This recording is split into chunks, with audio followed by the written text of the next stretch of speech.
Saudara-saudaraku yang terkasih, selamat berjumpa di Renungan Harian di channel Katolik kita.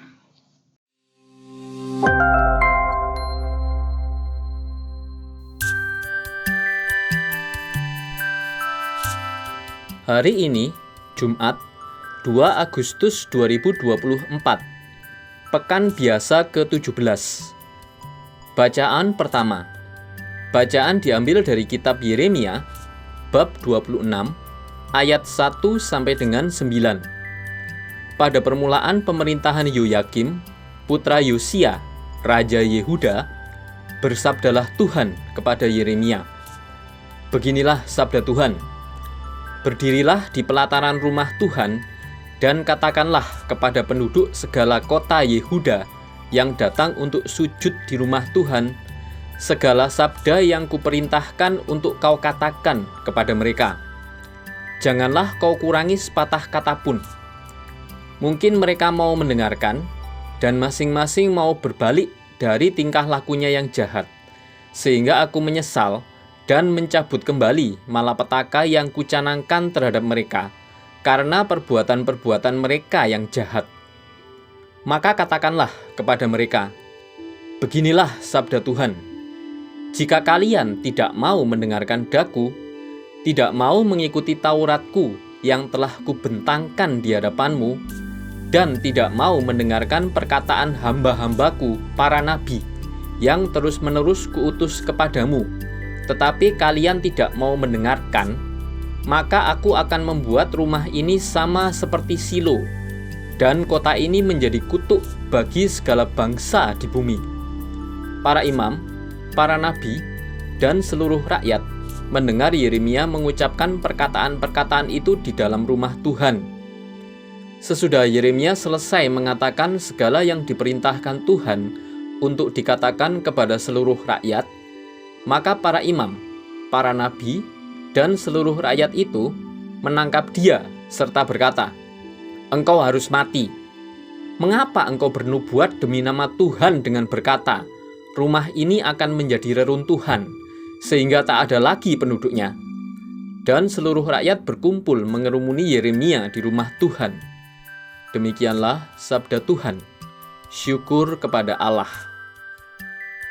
Bacaan diambil dari Injil Matius, bab 13, ayat 54 sampai dengan ayat 58. Pada suatu hari, Yesus kembali ke tempat asalnya.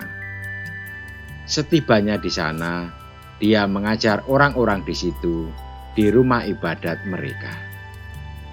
Mereka pun takjub dan berkata, "Dari mana diperolehnya hikmat itu dan kuasa untuk mengadakan mujizat-mujizat itu? Bukankah ia ini anak tukang kayu? Bukankah ibunya bernama Maria dan saudara-saudaranya Yakobus, Yusuf, Simon, dan Yudas? Bukankah saudara-saudaranya perempuan semuanya ada bersama kita?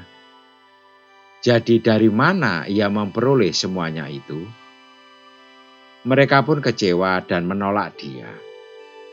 Yesus berkata kepada mereka, "Seorang nabi dihormati di mana-mana kecuali di kampung halamannya dan di rumahnya." Karena mereka tidak percaya, tidak banyak mujizat diadakannya di situ. Demikianlah sabda Tuhan. Terpujilah Kristus. Saudara-saudariku yang terkasih, sebagai nabi atau pembawa berita Allah, Yeremia dalam bacaan pertama dengan lantang menyampaikan pesan Tuhan. Kendati mendapat tantangan dan perlawanan yang keras dari pemuka dan seluruh bangsa Israel, dia tidak gentar. Ia dengan tegas dan berani mengecam siapapun yang bersalah, termasuk para pemimpin Israel, baik pemimpin pemerintah maupun pemimpin agama. Ia berani melawan segala bentuk praktik ketidakadilan yang terjadi. Ia memberikan hukuman Allah bagi orang-orang Israel bila tidak bertobat dan mendengarkan Tuhan.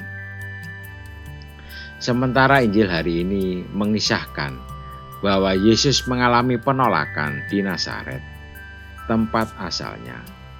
Orang-orang di kampung halamannya lebih mempersoalkan asal-usulnya daripada pesan pembebasan yang ia sampaikan. Mereka pun kecewa dan menolak dia dan pewartaan yang ia sampaikan. Karena ketidakpercayaan mereka, maka tidak banyak mukjizat di situ. Seorang nabi dihormati di mana-mana, kecuali di kampung halamannya dan di rumahnya. Mari kita membuka hati untuk warta pembebasan dari Tuhan. Hanya dengan demikian, kita akan mencapai hidup yang autentik. Karena hidup kita dibangun di atas dasar yang kukuh, yakni firman Tuhan sendiri.